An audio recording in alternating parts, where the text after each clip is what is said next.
Değerli misafirlerimiz, Keynote Discussion platformumuza hoş geldiniz. Az sonra Hong Kong MTR Başkan Yardımcısı Sayın Leong'u dinleme şansımız olacak ama öncesinde kendilerinin takdimi için Sayın Osman Mardin'i kürsüye davet ediyorum efendim.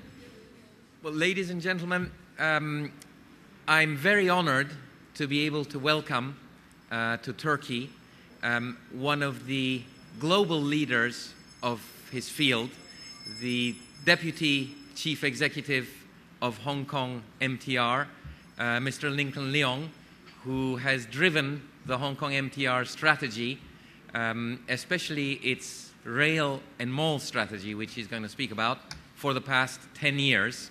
And the current result of that, and it's still increasing, the current point of that is that the Hong Kong MTR is a $20 billion market cap company with cutting-edge customer service and consistently increasing earnings per share. Without further ado, allow me to welcome Mr. Leong.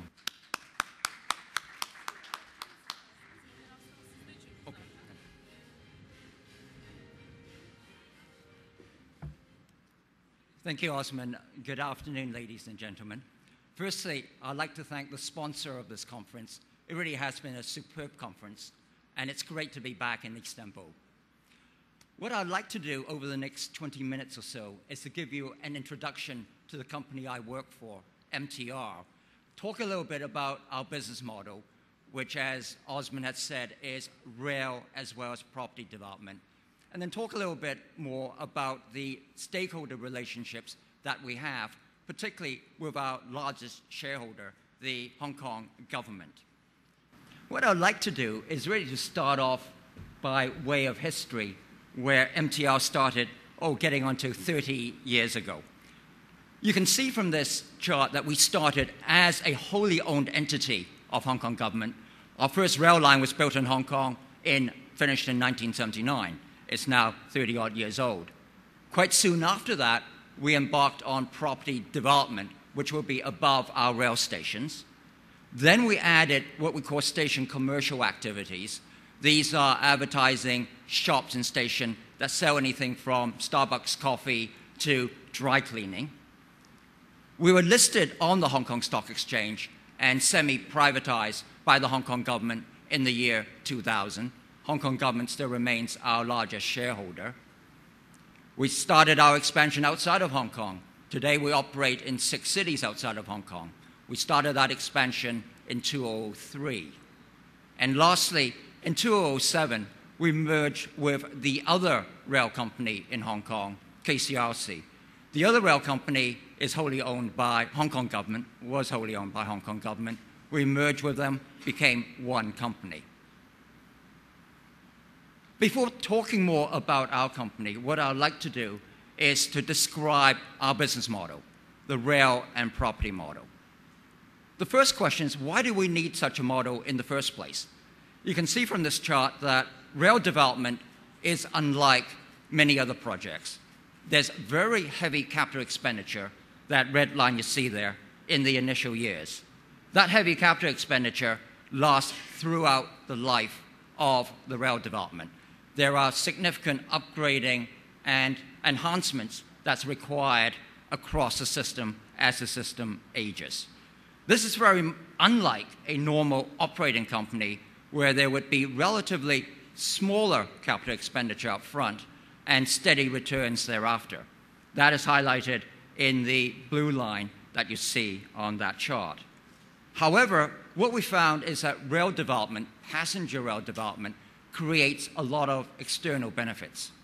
These external benefits actually are not captured by many of the passenger rail companies. What we've done in the rail and property model is to capture external benefits internally within the company. And this is how our model works. Very simply, as I mentioned, passenger rail cannot make financial returns. It cannot make its ends meet. We integrate rail development with property development. The property development enhances the returns that we get from our rail development. The process that we use is a negotiation with our major shareholder, the Hong Kong government, to get land rights from them. What a lot of people confuse us with is that we actually don't get the land for free. We actually have to pay for the land. However, we get a discounted land premium, and that discounted land premium is how we capture the external value internally. We end up working with developers. We work with all the major developers in Hong Kong, and we share profits with them. We share profits either in the form of getting dollars and cents, alternatively in getting a hard asset like a shopping center. That business model has allowed us to achieve what we are today. What we, MTR, what we are today is we're a listed Hong Kong company, market capitalization over 20 billion US dollars, 160 billion Hong Kong dollars. Last year, we made just around 1.3 billion US dollars. Those earnings are quite evenly distributed between our rail business, highlighted in green there. That made 20% of our 1.35 billion. Our station commercial business made another 20%. All the shopping centers that we got from our rail and property model gave us another 20%. And property development, where we are selling apartments above our rail stations, that got us 40% of our profits. So $1.35 billion of profits last year. What that rail and property model has also done is to build out a network in Hong Kong. For those who have visited Hong Kong, our network spans most of Hong Kong. It is 218 kilometers, 10 rail lines, and more under development. I'll talk a bit more about the lines that we have under development. What we also have is, in addition to having this relatively large network, we have a financial profile on our rail operations, which on a margin basis is one of the highest in the world. Our rail operations deliver margins which are in the mid-40%. At the same time, despite the intensity of use of our system, our operating costs and our maintenance costs has been kept relatively steady over the last 4 or 5 years. In terms of our operational activities in Hong Kong, today we carry around 4.9 million passenger trips a day. Last year, we carried around 1.7 billion passengers. I was looking at the website for Istanbul Metro. Last year, Istanbul Metro carried around 140 million. So we are a little bit bigger than the current metro system here. And in terms of performance, in terms of punctuality, we have a record of 99.9%. It is one of the highest in the world. I mentioned that beyond what we're doing in Hong Kong with our 218 kilometers, we're adding another 56 kilometers between now and the end of this decade. That'll take us to a route network in Hong Kong of around 270 kilometers. That new addition of 56 kilometers will cost an additional 23 billion US dollars. I mentioned the station commercial business, which is our advertising business, our shops in our stations. Well, these businesses last year gave us revenues of around 3.3 billion Hong Kong dollars. That is around 400 million US dollars in revenue. What we're very proud of is the chart that you see on my left-hand side. The dark blue line shows the amount of commercial revenue that we get per passenger. I mentioned that we carry 4.9 million passenger trips a day. Each one of those passenger trips effectively adds another 2 Hong Kong dollars. That's around 25-30 cents US to our bottom line. We rely on them to spend in our shops. We rely on them to look at our advertising. That gets us the revenues. The light blue line in that chart shows the station commercial businesses, the revenue from these businesses as a percentage of our rail revenue. It's running around 25%. The rail and property model has allowed us to develop quite a large portfolio of predominantly retail shopping malls. Today, our rental portfolio is 250,000 square meters, roughly 2.83 million square feet of rental properties. These properties are above our rail stations and our depots. Most of our properties, as highlighted in that pie chart, would be in shopping malls. We own 13 shopping malls in Hong Kong. We also own a large chunk of one of the best office buildings in Hong Kong, highlighted in blue in that pie chart. The revenue that we've been getting from all these shopping centers and office rental, once again last year, 3.2 billion US dollars, Hong Kong dollars, roughly 400 million US dollars, a significant enhancement to our bottom line. Beyond just the property rental that we just discussed, we have a very large property development portfolio. That development portfolio over the last 30 years of our history has developed into 43 individual sites, 13 million square meters. That's around 150 million square feet that we and our partners have developed over the last 30-odd years. Looking forward, we have a remaining land bank that's around 2.3 million square meters. That would be developed now over the next 10 years. You can see on this chart, and not surprisingly, all our property development are above or adjacent to our rail stations or our rail depots. And these are large developments. For those who have visited Hong Kong, you may be familiar with names like Kowloon Station, where above our station we have a 1 million square foot shopping center, a 2-odd million square feet office building, 6,000 odd apartments, plus 3 hotels. So these are big, big developments above rail stations. Beyond Hong Kong, MTR has, starting from about 10 years ago, been venturing slowly abroad. We're now active in China, we're active in Beijing, we're active in Shenzhen, which is just north of Hong Kong. We're also active in a city called Hangzhou, which is quite close to Shanghai. Outside of Hong Kong and China, we now operate train systems in Melbourne, we operate train systems in Stockholm, and we operate a train system in London. What I'd like to do next is talk a little bit about MTR and our interaction with stakeholders. Very important group of stakeholders would be our shareholders. We were listed by way of government semi-privatization back in the year 2000. Since then, comparing ourselves, which is the blue line you see on that chart, with the yellow line, which is the Hong Kong Hang Seng Index, we have handily outperformed the Hang Seng Index. We've returned to our investors just over 11% compound. The Hang Seng Index has returned about 4.2% in that same time frame. As I mentioned, Hong Kong government remains our largest shareholder, 77%. The rest of the 27% are divided between institutional investors, now at around 8.5%, and retail Hong Kong shareholders at 14%. We have roughly 270,000 retail shareholders in our company.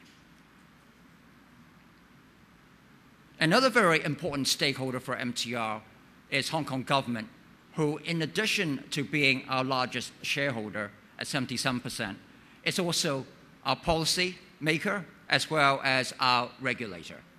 In policy making and in regulation, Hong Kong government regulates the quality of our train service. They set our fares in accordance with an agreed legally binding fare adjustment mechanism. They also look at and set the stage for future rail development in Hong Kong. As regulator of the property business, they regulate different aspects of property development across Hong Kong. As our shareholder, Hong Kong government at 77% is committed to own a simple majority of our shares until at least the year 2020. As our shareholder, they appoint 3 of 12 directors on our board. And lastly, as a shareholder, they seek reasonable returns from their investment. And I'll talk a bit more about their returns in the next slide. But importantly, Hong Kong government is also a business counterparty for us. I mentioned that we negotiate new rail lines with the Hong Kong government. We negotiate the amount of land rights that's given to us. Also, we have to negotiate the amount of land price, the so-called land premium, that we have to pay to the Hong Kong government. So our relationship with the Hong Kong government is multifaceted. They are a shareholder, they are a policy maker, they are our regulator, and they are a business counterparty. And what has Hong Kong government and Hong Kong as well as MTR gained from this realm property model? Well, Hong Kong government being our shareholder and having received all those land prices, the land premium, for an initial investment of around 32 billion Hong Kong dollars, which is about 4 billion US dollars, their total absolute return, including the land premium received, is around 214 billion, 27 billion, 28 billion US dollars. On top of that, they have a rail system in Hong Kong which operates to one of the highest efficiencies in the world. For Hong Kong people, what we have delivered with this realm property model are reasonable fares. Fares in Hong Kong, the average fare in Hong Kong is less than $1 US. We also have a very modern transportation system. Every year we spend about 500 million US dollars just upgrading, maintaining, and enhancing our rail network. The realm property model has also delivered quality housing to different communities in Hong Kong. And lastly, for MTR, what the model has delivered is enabled us to be a listed company.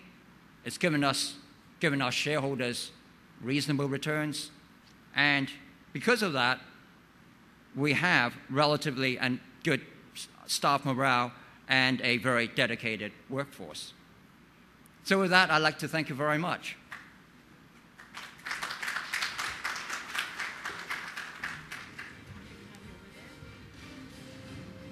Sayın Leong'dan bu başarı hikayesini dinledikten sonra Osman Mardin'in moderatörlüğüyle devam ediyoruz.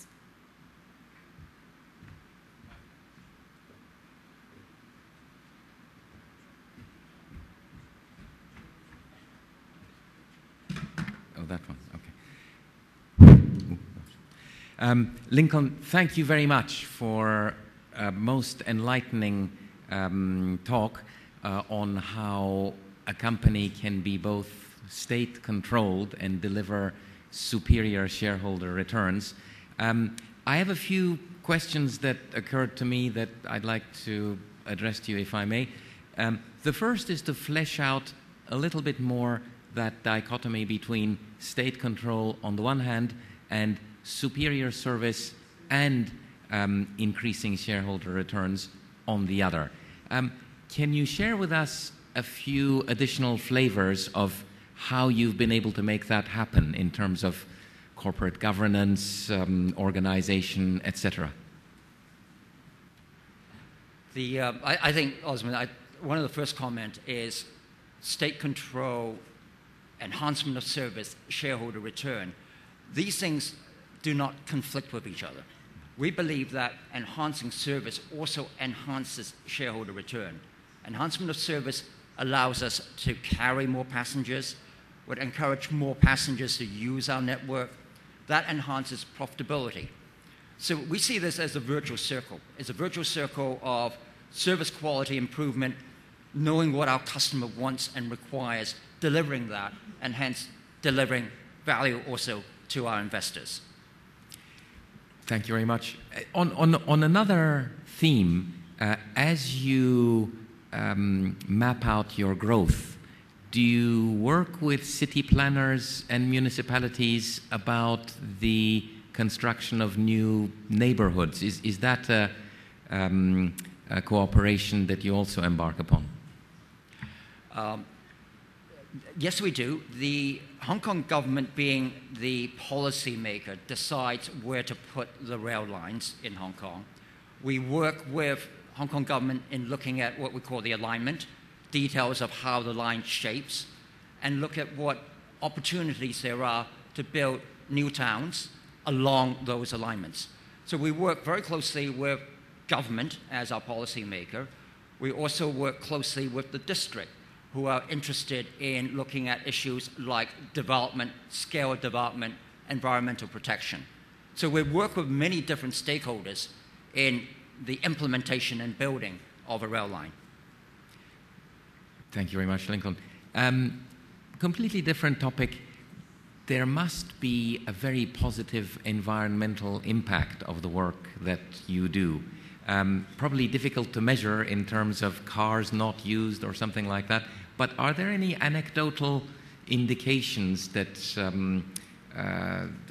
that you've seen, that you've had commissioned or what have you? If you look at Hong Kong government, our policymaker, when they look to develop or build a new rail line, they look at economic benefit rather than just financial benefit. One of the factors in economic benefit would be time saved in commuting. Other factors would be health related, which is environmental related. So many of these factors, including environment, plays a very key and important role in the decision on how and where to build a particular rail line. I think one of the things that is interesting in Hong Kong is that 90% of our commuters actually use public transport. The other 10% would use taxis or private cars. That means the total private car fleet in Hong Kong is only about 500,000 vehicles in a city of around 7 million. Wow.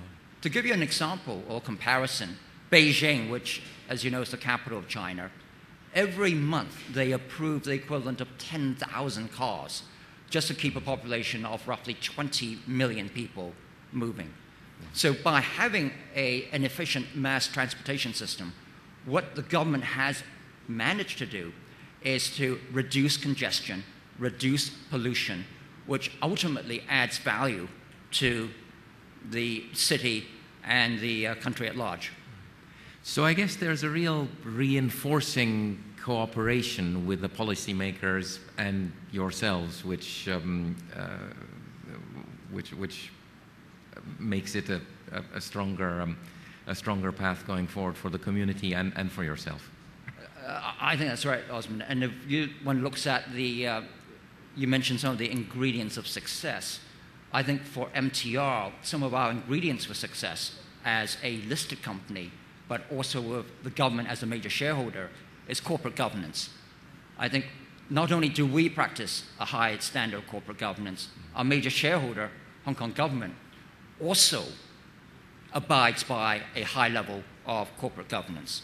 It is through that corporate governance, which includes the independence of management, it includes the participation only at board level, and it also includes the fact that they very much act as independent of MTR. I think those factors have been critical in the success of MTR.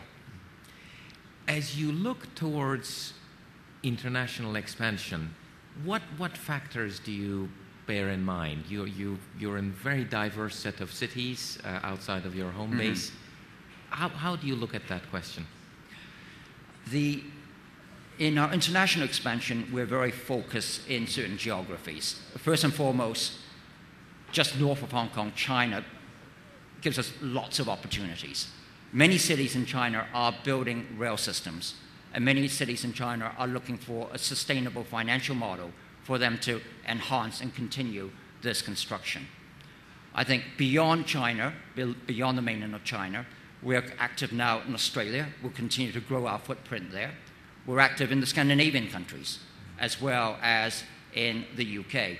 We have made certain toehold approaches in the Middle Eastern market, and therefore Turkey as a market will be a market that, if the opportunities are available, would be opportunities that we'll look at. Right. Thank you very much for that, Lincoln. Very, very enlightening again. Let me open it to the floor. Questions from the audience? Sir. Perhaps you can identify yourself and then ask your question. If I'm from Bangladesh. I'm managing director and CEO of CD Brokerage. In Bangladesh, Yes, thank you. I'm from Bangladesh. I'm Managing Director and CEO of City Brokerage. My name is Kondokar Asadul Islam. I really appreciate the way you're talking confidently. How you bring the bondage, PPP, like private-public partnership. In our country, our experience, I mean, not that good. I mean, there is a bureaucratic process we go through. So how you make a bondage, private-public relationship? Thank you. Although the model that we use predominantly in Hong Kong is this realm property model, we actually, in many other countries, particularly in China, we operate using the public-private partnership, the PPP approach. We work very closely with municipal and central government to enable us to participate using that PPP approach. I think for a PPP approach, what we need is a structure that allows the entity, in this case ourselves and our fellow investors, to have an opportunity to make a financial return, but at the same time have a judicial structure that looks at the various contracts that are put into place. With these PPP structures, they are very long in duration. Many of them are 25, 30 years. And what we look for is certainty in terms of legal structure that allows for the operation of that entity over that period of time. John, at the back. Hi, John Powers from Stanford. Lincoln, does the operational combined with the real estate model work outside of Hong Kong, or is that a unique byproduct of your relationship with the Hong Kong government? John, that's an excellent question. The answer is, to date, we have not been able to migrate that particular model outside of Hong Kong. To date, what we're doing outside of Hong Kong would use different models away from that realm property model. One of the things that we've been trying to do is to migrate it into the mainland of China, because of certain regulatory and legal constraints on the allocation and bilateral grant of land rights. We have not been able to migrate it into the mainland of China as yet. However, what we find is that many cities in China look at the advantages which that model can fulfill, and they are very interested, albeit today the legal framework is not quite there. I think there was a question at the front, or?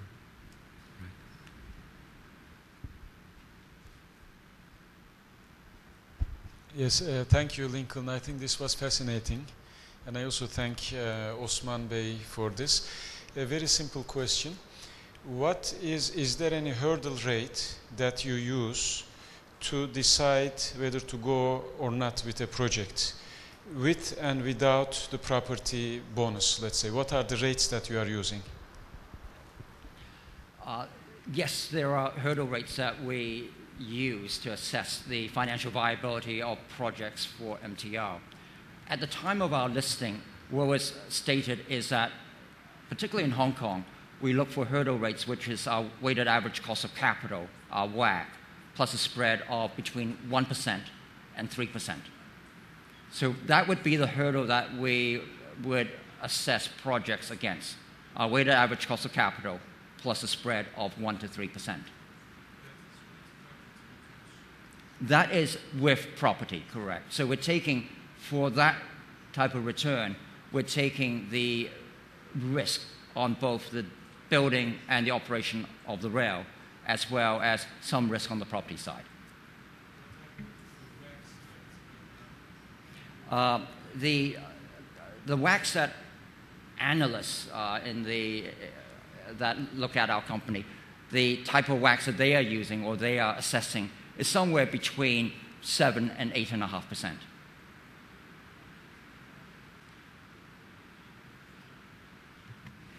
Other questions?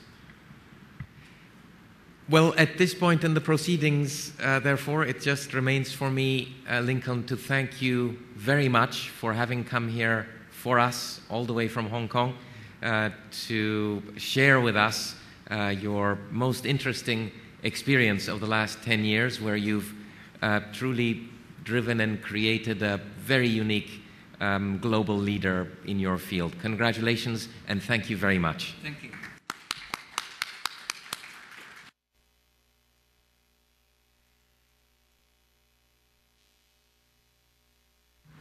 Böylelikle İstanbul Finans Zirvesi 2012'nin ilk gününü de noktalamış bulunuyoruz. Yarın sabah saat 9'da paneller tekrar devam edecek efendim. İyi akşamlar.